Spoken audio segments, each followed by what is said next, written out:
On the morning of December 14, 1944, Hollywood awoke to a scene staged like a final close-up.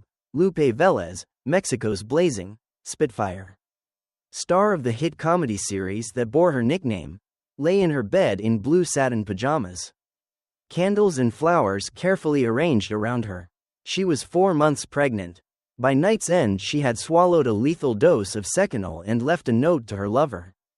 Austrian actor Harold Ramond, pleading for forgiveness and hinting at a shame she refused to pass on to her unborn child. The studios rushed to manage the story, the tabloids rushed to sensationalize it. Years later, a cruel urban legend would erase the truth entirely, insisting she died with her head in a toilet, an ugly fiction that stuck because it was salacious. Not because it was real. The reality was already tragic enough. Who was the real Lupe Vélez behind the headlines? Lover of Gary Cooper, tempestuous wife of Tarzan star Johnny Weissmuller, and the first Latina to break the studio's gates wide open? And how did Hollywood's most flamboyant flame end in a darkness the town still refuses to explain?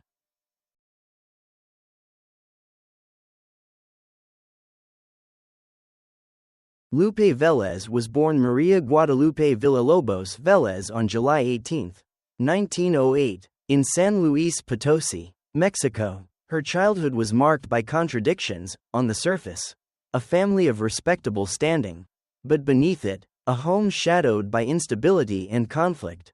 Her father, an army officer, was often absent, while her mother, a stern disciplinarian, struggled to contain Lupe's fiery temperament.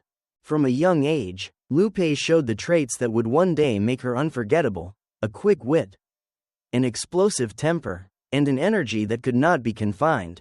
She loved to perform, imitating characters, singing, and dancing for anyone who would watch. Yet her family environment offered little stability. After her father deserted the family, Lupe's adolescence was spent in financial hardship. To help her mother and siblings, she took odd jobs, even working in a department store before discovering that her charisma could earn her far more on stage.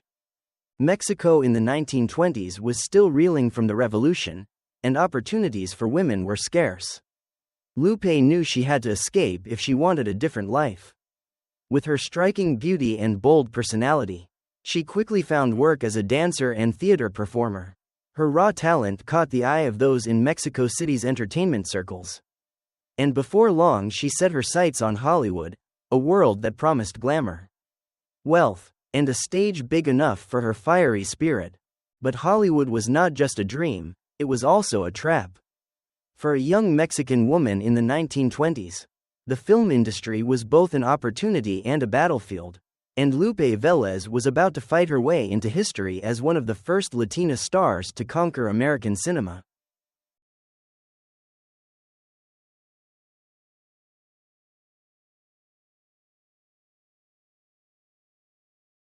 When Lupe Vélez arrived in Hollywood in the mid-1920s, she was hardly the polished star studios were accustomed to. She spoke English with a thick Mexican accent, had no formal training in acting, and her fiery personality clashed with the rigid studio system. But what she lacked in refinement, she more than made up for in raw energy, magnetism, and sheer determination. Her first break came in 1927 when Douglas Fairbanks cast her in The Gaucho alongside himself. The role showcased her exotic beauty and spirited presence, instantly setting her apart from the silent screen's more restrained ingenues. Audiences were captivated. Here was a woman who wasn't delicate or demure but bold, fiery, and full of life. By the late 1920s, Vélez was working steadily, appearing in films like Lady of the Pavements, 1929, and Tiger Rose, 1929.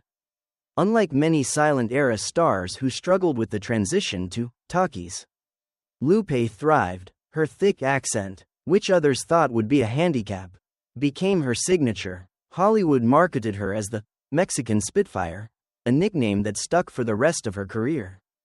Her big breakthrough came in the 1930s with the Mexican Spitfire comedy series at RKO. The films played on stereotypes of a hot-tempered, fiery Latina clashing with American sensibilities. But Lupe turned those clichés into gold. She infused her roles with humor, vitality, and a self-awareness that made her irresistible. Audiences adored her. Critics praised her comedic timing. She wasn't just surviving in Hollywood, she was redefining what it meant to be a Latina star. But behind the laughter and applause, Lupe was fighting battles the public never saw. Hollywood's typecasting pigeonholed her into roles that exaggerated her temper and accent, limiting her opportunities for more serious work. Worse still, her explosive off-screen life was beginning to draw more attention than her films. The young girl from San Luis Potosi had made it to the top of Hollywood. But with fame came scrutiny, and scandal was waiting just around the corner.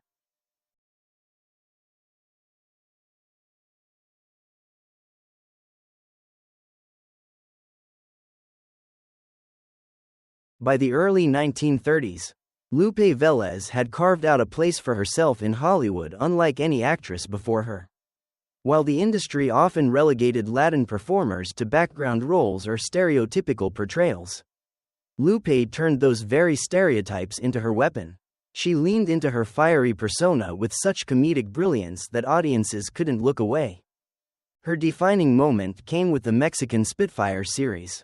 Beginning in 1939, as Carmelita Fuentes, a spirited Mexican newlywed constantly clashing with her American in-laws, Lupe brought a perfect storm of physical comedy, sharp wit, and explosive energy. The films were light-hearted farces, but it was Lupe who gave them their spark. She was loud, unpredictable, and hilarious, a refreshing contrast to the carefully controlled elegance of other leading ladies of her era. The Mexican Spitfire films became box office hits, turning Lupe into a household name. For audiences, she was a whirlwind of chaos and charm, the embodiment of Latin passion that Hollywood both mocked and adored. In an industry dominated by blondes like Jean Harlow and Carole Lombard, Lupe stood out as something entirely different, an unapologetic Latina woman who refused to be tamed. Off-screen, her fame brought her into Hollywood's inner circle. She became known not just for her films, but for her high-profile romances, most famously with Gary Cooper. Their passionate, stormy relationship made headlines, as did her eventual marriage to Olympic swimmer turned Tarzan actor Johnny Weissmuller. Wherever Lupe went, drama followed, and the press loved it. But behind her laughter and flamboyant image, Lupe Vélez struggled with the darker side of fame. Hollywood celebrated her as a spectacle, but rarely respected her as an actress. While contemporaries like Greta Garbo and Marlene Dietrich were offered complex roles, Lupe was trapped in caricatures of the Spitfire Latina. She earned popularity but craved legitimacy, a recognition the studios refused to give. By the late 1930s, Lupe Vélez was at the height of her career. She was rich, famous, and adored by millions, yet her private life was unraveling, and the scandals that made her famous would soon become the very force that destroyed her.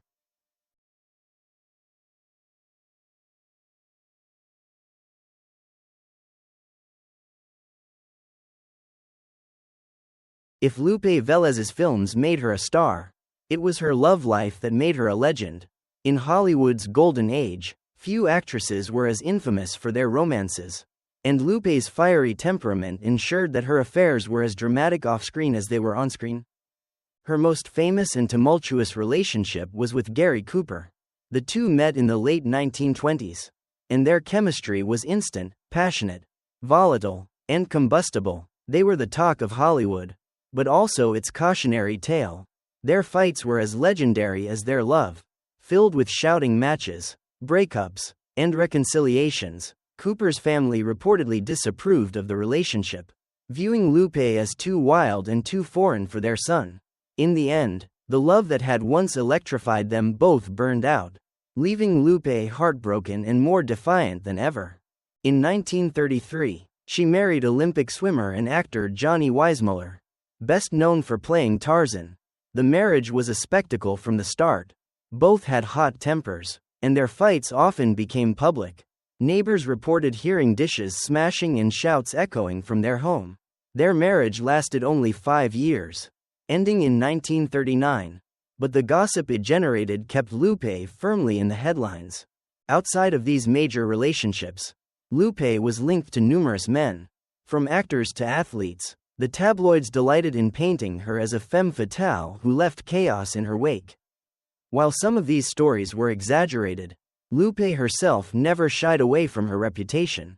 She embraced her image as the Mexican Spitfire, not only on screen but in life, laughing off criticism and playing up her fiery charm. But the scrutiny came at a price. Hollywood, still deeply conservative beneath its glamorous veneer, often judged Lupe more harshly than her male counterparts. While actors like Errol Flynn were celebrated for their conquests, Lupe was condemned. Each romance, each scandal chipped away at her professional reputation, boxing her further into caricature roles while denying her the chance to prove her depth as an actress. By the early 1940s, Lupe Vélez was no longer Hollywood's darling. She was still famous, still glamorous, but increasingly viewed as a relic of an earlier era, an untamed spirit in a town that had grown tired of her fire. And it was then, in her most vulnerable moment, that the tragedy of her final days began to unfold.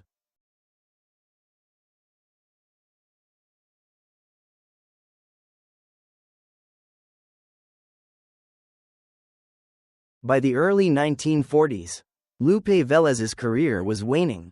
The Mexican Spitfire films that had once made her a sensation were no longer as profitable. And Hollywood, with its relentless hunger for fresh faces, was ready to move on. Lupe, still fiery and unapologetically herself, struggled to find meaningful roles.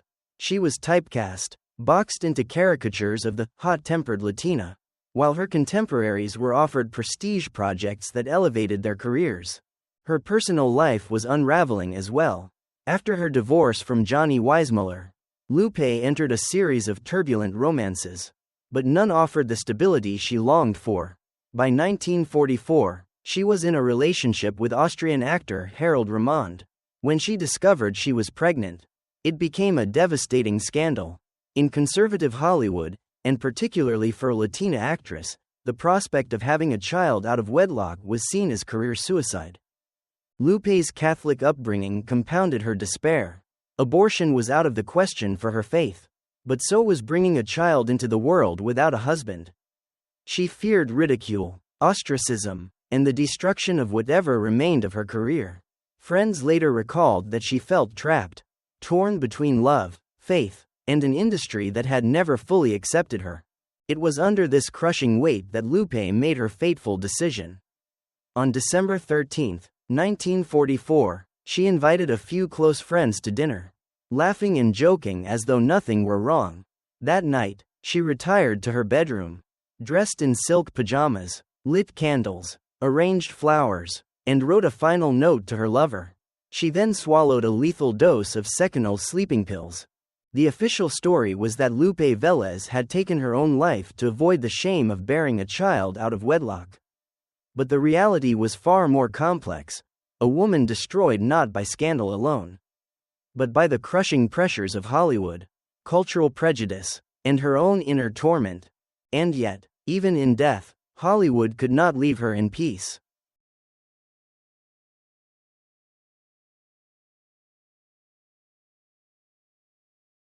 On the morning of December 14, 1944, Lupe Vélez was found lifeless in her Los Angeles home. She was just 36 years old. The image the press reported was almost theatrical. Lupe lying on her bed, dressed in satin pajamas, with flowers and candles arranged around her. In her hand was a note to her lover, Harold Ramond, asking for forgiveness and speaking of the unborn child she felt she could not bring into the world. The official verdict was suicide, but in the days and years that followed, the truth of Lupe's final hours became obscured by cruel rumors and sensationalized storytelling. Tabloids whispered that she had not died peacefully in bed, but rather choking in the bathroom, her body discovered in humiliating circumstances. This grotesque fabrication, completely unsupported by the coroner's report, spread like wildfire and stuck to her legacy for decades. Why such a story? For Hollywood, the tragic but staged image of a glamorous star choosing death over scandal might have seemed too sympathetic. The toilet myth stripped her of dignity, turning a woman's heartbreak into a tawdry joke. It fit the cruel stereotype of the out-of-control Latina, who lived and died messily. In reality, Lupe's death was no less heartbreaking without the gossip. A vibrant woman cornered by prejudice, shame, and an industry that offered her no way out. In the aftermath, Hollywood moved quickly to contain the scandal. MGM, wary of the backlash from Lupe's Catholic fanbase in Mexico and Latin America, helped steer coverage toward the official narrative. But friends of Lupe spoke out, insisting that she had been deeply hurt by the hypocrisy of an industry that had celebrated her spirit but abandoned her when she needed compassion. The cruelest twist came after her death. Lupe Vélez, who had once been celebrated as Hollywood's Mexican Spitfire, became defined not by her groundbreaking career but by a vulgar urban legend. Her films faded from circulation, her legacy overshadowed by gossip, and her name reduced to a punchline. But for those who truly knew her, Lupe's final days were not about scandal.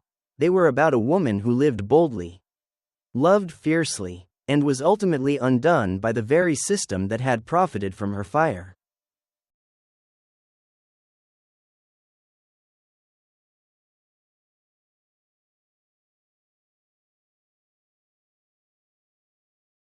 Today, nearly 8 decades after her death, Lupe Vélez remains one of Hollywood's most misunderstood figures. While her films are less remembered than those of her contemporaries, her influence is undeniable. She was the first Latina to break into mainstream American cinema, paving the way for future stars like Rita Moreno and Salma Hayek. Her energy, comedic timing, and bold defiance of Hollywood's expectations made her a trailblazer in every sense of the word. Yet, her legacy has long been clouded by the cruel myth of her death. For years, audiences knew Lupe not for her groundbreaking career, but for the sensationalized and false story of how she supposedly died. Only recently have historians and film scholars worked to reclaim her truth, showing that the Mexican Spitfire was more than a caricature.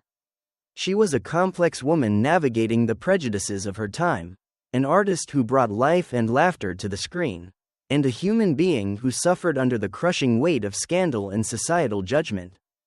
In the #MeToo era, Lupe's story resonates in new ways. She was punished for her sexuality, condemned for her passions, and ultimately silenced by a Hollywood system that thrived on controlling women's images. Her tragic end serves as both a warning and a reminder. Behind every glamorous photograph lies a human story of struggle, pain, and resilience. And so the question lingers, was Lupe Vélez simply a victim of her own fiery spirit? Or was she deliberately destroyed, her legacy twisted, by an industry and a culture that feared a woman who lived too loudly, loved too freely, and refused to conform? The answer may never be fully known. But one thing is certain: the Mexican Spitfire still burns brightly in Hollywood history. A symbol of both triumph and tragedy in the golden age of cinema.